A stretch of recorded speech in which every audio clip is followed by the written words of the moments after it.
and looking at reality, you'll always be miserable in life. Let me explain it with an example. Let's say my English is not good. Reality is my English is not good. Desire is I want my English to be good.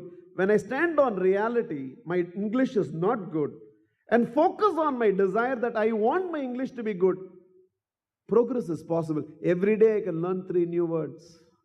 Every day I can go and talk to somebody 3 new words. I can get somebody to coach me on correcting my accent, correcting my spelling. I can progress. But suppose my desire is I want to be good in English. Reality is I'm not. So I stand on desire. And I look at reality. I want my English to be good, but it is not good. I'll only feel miserable. Right now my married life is not going great. But I really wish I have a great married life. Standing on reality, right now my married life is not good. Married life is not good means what? Industry average is 2 fights per week. Family means that's industry average. Yours must be 4 fights per week. Okay, that's reality. Desire is you also want to achieve the industry average of 2 fights per week. Progress is possible.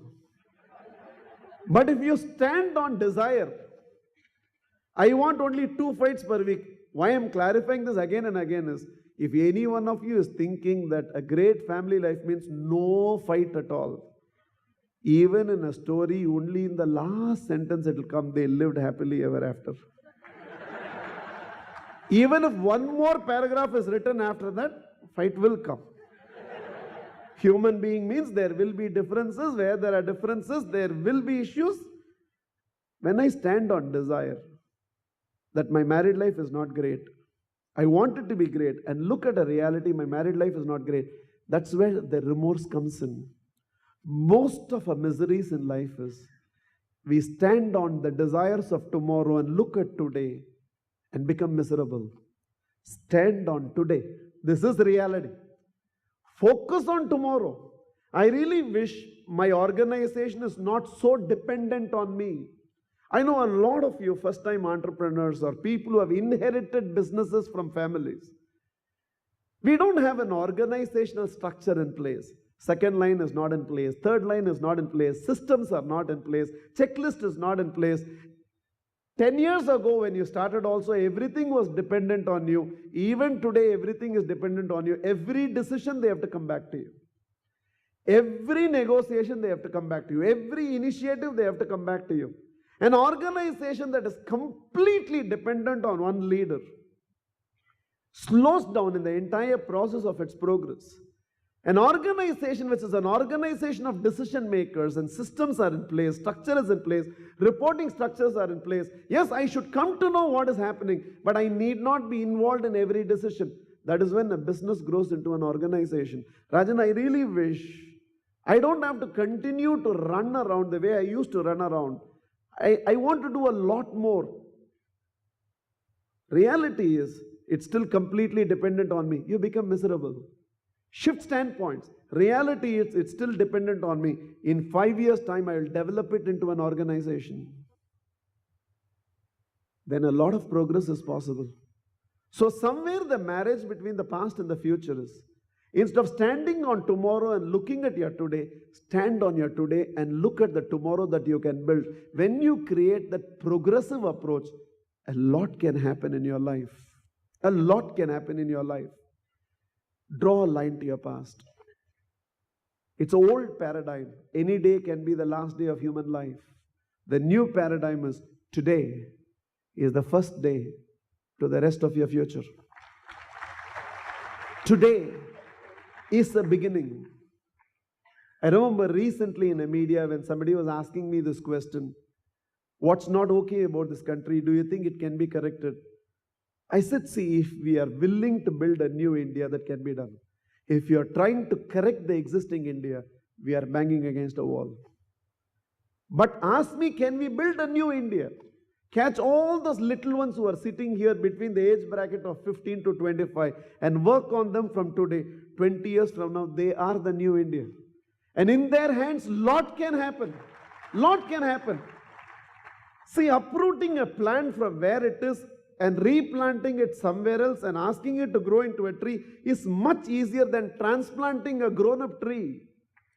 There is a lot of hardened stance in people. They've already been conditioned in certain ways. When Tagore said, where the clear stream of reason has not lost its way into the dreary desert sand of dead habits, we live with dead habits formed over centuries, continuing to bring the thought process of a past. A nation of followers, a nation of willing followers can't help it, because for over 350 years, in the hands of the Mughals and the Britishers, we were expected to be followers. 350 years in the ethos of a nation is about 8 generations. So for 8 generations, we were governed to be followers. There is a leadership crisis, organization leadership crisis, governance leadership crisis, social activists leadership crisis. And somewhere an existing education system does not teach anything to us to build leaders out of us. Communication, a very essential aspect of leadership, not part of our education system. We teach language, but we don't teach communication. Leadership, a very important part of our education system. At school level itself, a leader is selected based on who is the favorite of class teacher. Very early we cue this into life. If you muska, you will become leader. Not on merit, you will become a leader. Needs a correction. Time management, a very essential aspect of leadership, not part of our education system. Moral science is an optional subject in our education system. You can fail in moral science and still be called school first. Obviously, we have an immoral world. In fact, moral science should become compulsory subject. And only if you get minimum 75 marks in moral science, other subjects will be corrected. Otherwise, it won't even be corrected. Then you build a new India. Relationship, an essential aspect. Look at the fundamental flaw in our system. I study in 4th standard with 4th standard age group, 5th standard with 5th standard age group, 6th standard with 6th standard age group. And 2 limitations in the system. I get last rank and somebody gets first rank. Both of us are promoted in 5th standard. He still gets 1 chair. I also get a chair. We get promoted. I still get last rank. He gets first rank. We go into 6th standard. He also gets a chair. I also get a chair. So I think my chair is granted in life. As I go up in life, the number of chairs keep coming down. If I'm not prepared for competitiveness, 1. 2, there is no training in my education system to operate with heterogeneous age groups. I will not all through my life be a 35-year-old who will live with 35-year-old. I will not all through my life live as a 36-year-old with 36-year-old. In life, I will have 25-year-old in my team. I will have 72-year-old in my team. I will have people of my... A child who is not prepared for heterogeneous age group is not even prepared for leadership in life. We can continue to look back with regrets, or we can look forward and say, we can take the steps one at a time and build what can be built. Today is the first day to the rest of your future. Yesterday was over yesterday. In fact, right now make this decision. Doesn't matter you have had a bad past, bury the past behind you. Doesn't matter you have had a glorious past. One of the first important lessons that I learned in life, very early when I was only 22 years old, and one of my bosses at that stage, much before Alma Mater and all this started, when I was still working for an organization, one of my bosses taught me this very beautiful lesson in life. He drew a graph. He asked me, when did you start your career? I said 1984. He drew 1984. 1984, 1985, 1986, 1987, he plotted the entire graph of my growth. He looked straight into my eyes and asked me, isn't it phenomenal in 3 years you have grown so much? I said, yes, sir, I've really grown. He said, this will stop you from growing. That you feeling you've really grown. And then he smiled and said, Rajan, life is not a question of from where to where. Life is a question of from here where. It doesn't matter you have come a long way. You should remember you have a long way to go. The only way you will ensure that this changes is he immediately reset the entire axis and said, make 1987 your zero. And now ask yourself this question, from here, where? Yesterday's success does not deserve today's applause. Today is a new day, and today requires a fresh success. As long as you sit in the satisfaction of you began here and you have reached here, the sheer contentment from here to here you have come may not drive you to propel yourself from here to there. So somewhere, even those of you who have had a glorious past, right now reset the axis. We have already applauded for all your yesterdays. We have already celebrated you, given you awards. Remember the Olympic champion who ran the race, completed the 100 meters. He came first, the fastest man on the planet. He stands on the winning podium. The national anthem is played. The entire stadium stands for him, giving him a standing ovation. As he steps down from the winning podium, one thing is very clear. He is the defending champion. He has to go back and practice for the next Olympics. In the next Olympics, he will not given 1 feet advantage. Because he is champion, he can run from the race from there. Same starting block. It's a new race. It's a new beginning. You will have to challenge yourself one more time. Life is not from where to where. Life is from here, where. And that's what the entire focus is. So independent of the past you have got, just reset the entire axis. Make this as a new beginning and herald into a new future. Treating every today of your life as a new beginning, as a new opportunity, as a new lease of life. We used to do that as children. We had already consumed half the notebook and the year got over. Next year we know that the rest of the notebook can be used as a rough notebook at least. So we used to use a cellophane tape and wrap up all the old pages. And whatever is left is now a new page, a new notebook, and it's still the first page of your life. And the beauty about life, wake up all of you. The beauty about life is, I'm 46. Let's say all the 46 years of my life I have wasted. I've done nothing worthwhile in my life. It has been only scribblings and nothing more. The beauty about life is, today I can make a decision, cellophane tape my entire past, and I can ensure today I write a poetry in the page of life. As I turn one page, one more page will come representing the tomorrow of my life. I can make a beautiful painting in it. Turn one more page. When the day after tomorrow of my life, each page represents a day in my life, and one day at a time I can make every day count. I know right now if anybody wants to study my life, all they get to see is 46 years of wasted life. But the last 3 pages in the notebook looks good. Just continue. You know, 1 year from now what will happen? It will be 46 years of wasted pages, but 365 days of beautiful, worthy life. You know what will happen 10 years from now? Nobody will care about those 46 years. The world will cherish those 10 years that you have lived.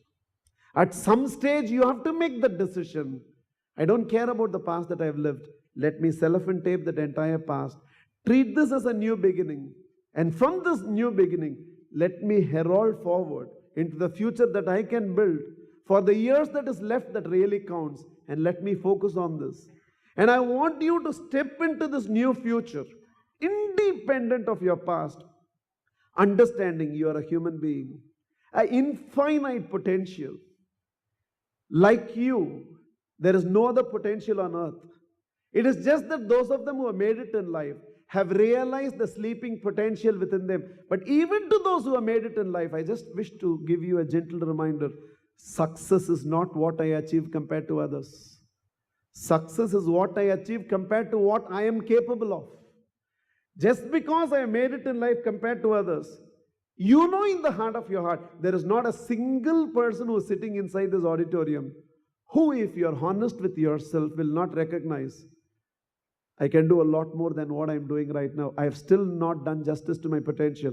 And that's what let's focus upon.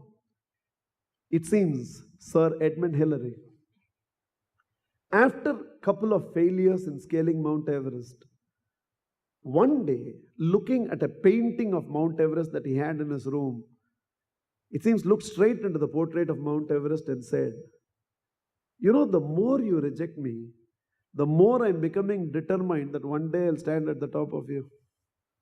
And I will. You know why? It seems Sir Edmund Hillary told the portrait of Mount Everest, even as Mount Everest, you cannot grow any further. But I, as a human being, will keep growing. Mount Everest cannot grow any further. The sun cannot grow any hotter. The Pacific Ocean is not going to go any deeper. But there has never been, and there will never be anybody to define a limitation to human potential. You are a limitless potential. The day you get awakened, the day you start doing justice to this potential of yours, that's when you should see the manifestation of a future that you can build. What's not possible for a human being? When you look around the world, understand, every human being who has achieved something monumental in their life is a living inspiration, a dragonfly for the rest of us on what we can achieve and what we can. You can be a history maker. You don't have to be a history reader in life. It is just that in them the potential is manifested. In you it is not yet. It can, it should, it will. It all begins with you believing. I'm not cut out for ordinary things in life.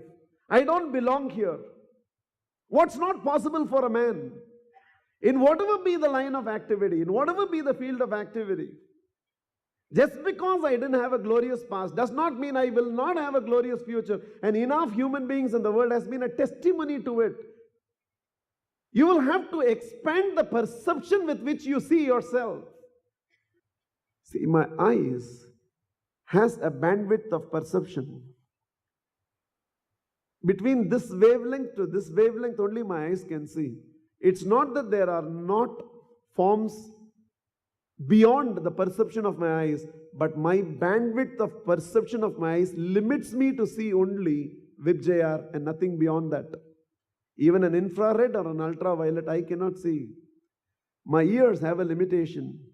It can only perceive sound from this decibel to this decibel. It cannot perceive sound below the decibel or above the decibel. So it's not that there are not sounds right now that I'm not able to hear. There are more sounds than I'm able to hear. But my limited bandwidth of perception, auditory perception, is limiting me to hear the sound from this bandwidth to this bandwidth.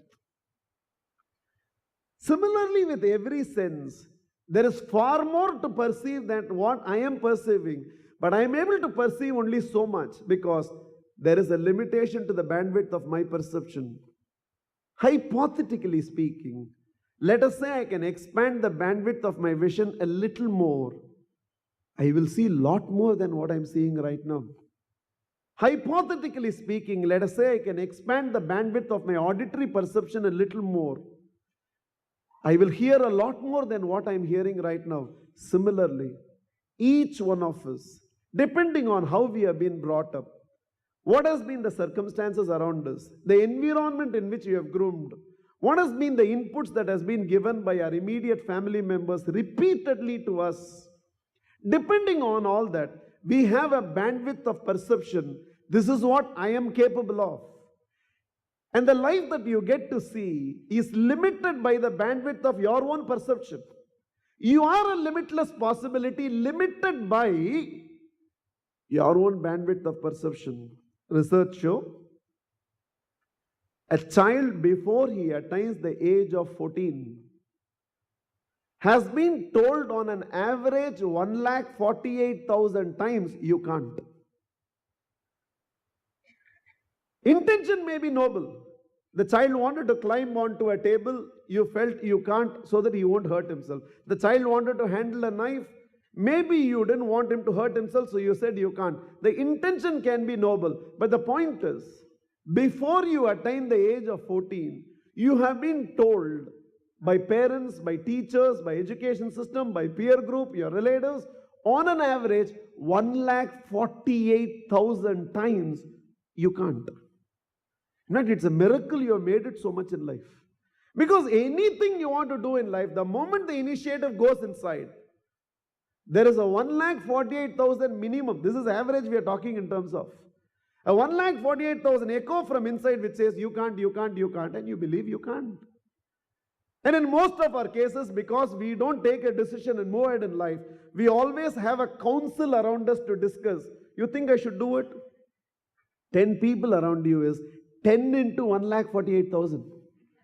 All of them suggesting to you, I don't think it's possible, I don't think we can. You believe you can't. And that is what Department of Aerodynamics have done by doing extensive research and concluded for the size of the body a bumblebee has and the size of the wings that he has is so disproportionate, a bumblebee cannot fly. This is a scientific conclusion. A bumblebee cannot fly. Fortunately, a bumblebee does not know this. It keeps flying. It's still a scientific mystery how a bumblebee flies. Fortunately, there is no way a human being can communicate to a bumblebee and condition it to believe you can't. So it keeps flying. Unfortunately, a human being can condition another human being to believe you can't, and we believe without expanding the bandwidth of perception. That's why I said you have to renew your perception about you. You got to believe you can. You have to speak the language of life, which is you can. You have to give up the language of death, which is I can't. But right now, if I have been conditioned for years together to believe I can't, how do I translate that into I can? I can't becomes I can through can I, C-A-N-I, consistent and never-ending improvement. One day at a time. Consistent and never-ending improvement. How do we go into the future? Two very important prescriptions I wish to discuss with you. One, small beginnings, incremental improvement, sustained progress will create monumental possibilities. Small beginning.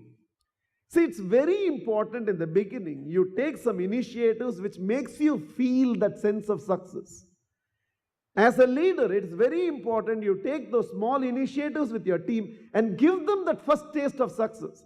Never challenge a man straight away with something with which his first impression about himself is, I can't, I'm a failure.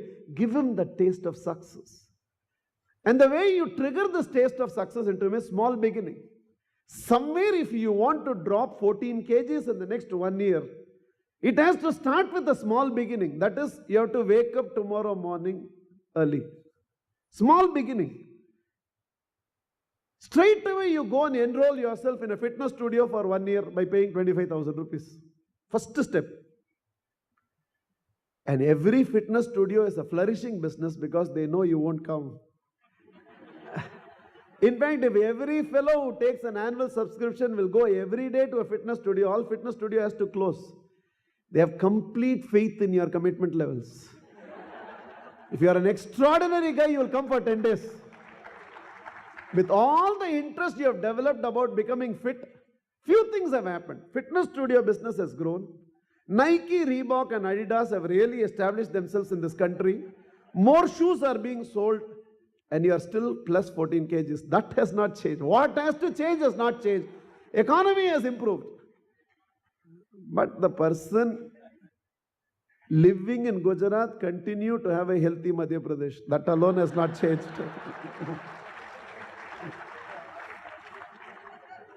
Small beginning. Incremental improvement. Michael Jackson was asked, what made you the dancer you have become? He said, there is not a single night I've gone to sleep without learning one move in dance.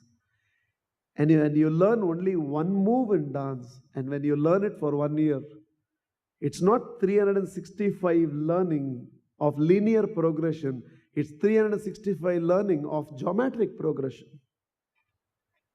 Incremental improvement.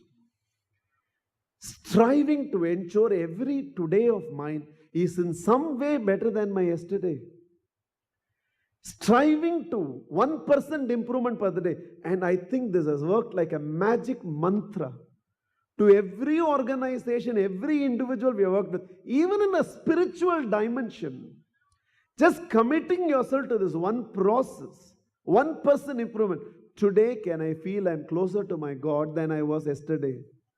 Somewhere, if every morning you can sit in that leadership chair and ask yourself this one question: what can be improved today? When you begin the day, this is the question you start. Before you do anything, before you touch anything on the desk, release this thought. In fact, you will not even get any answer for the first few weeks. It's okay. Still ask this question: what is that I can improve today? And never leave the chair at the end of the day without answering this question: what did I improve today? It's okay. Maybe you find nothing. Weeks together you find nothing. But that is how you train your intelligence to anticipate some improvement in the day and make yourself accountable to some improvement in the day. 1% improvement for the day. And that is not difficult for any one of us in our personal life, in our organization life. As students in academics, we can always find that 1% improvement on a daily basis. Small beginning, incremental improvement, sustained progress. The most important thing is, what is not done long enough can never become growth. Doesn't matter what it is. If you don't exercise long enough, if you don't meditate long enough, if you don't work on your emotional temper long enough, if you don't work on a strategy long enough, bringing in new laws, bringing in new legislations, bringing in new systems in an organization, creating a timetable, anybody can do it.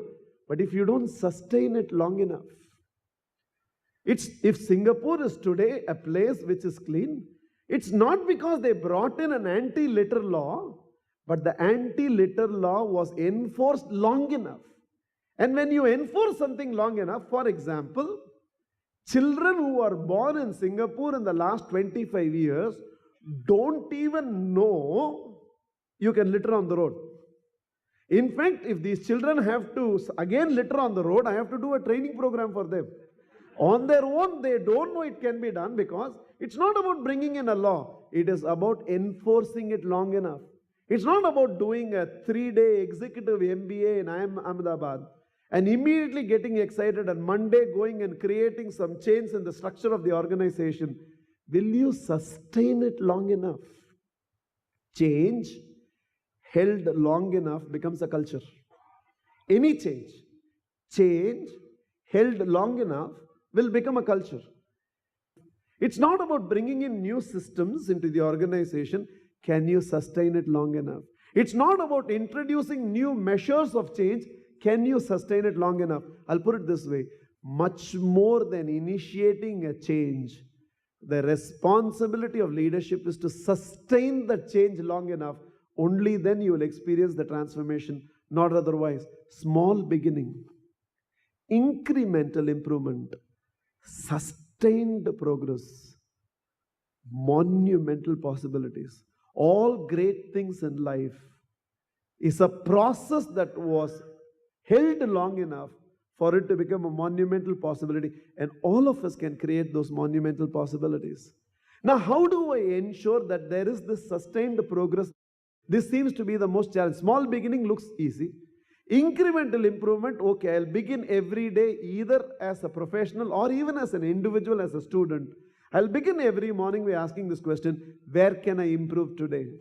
Let me end every day of mine by answering this question: where did I improve today? How do I sustain this progress? The Vedas says, you do not get in life what you desire. You only get in life what you deserve. Everybody desires health. Question is, do you deserve health? Everybody desires wealth. The question is, do you deserve wealth? Everybody desires peace. The question is, do you deserve peace? Everybody desires the divine intervention. But for you to have that experience in life, do you deserve it? You do not get in life what you desire. You only get in life what you deserve.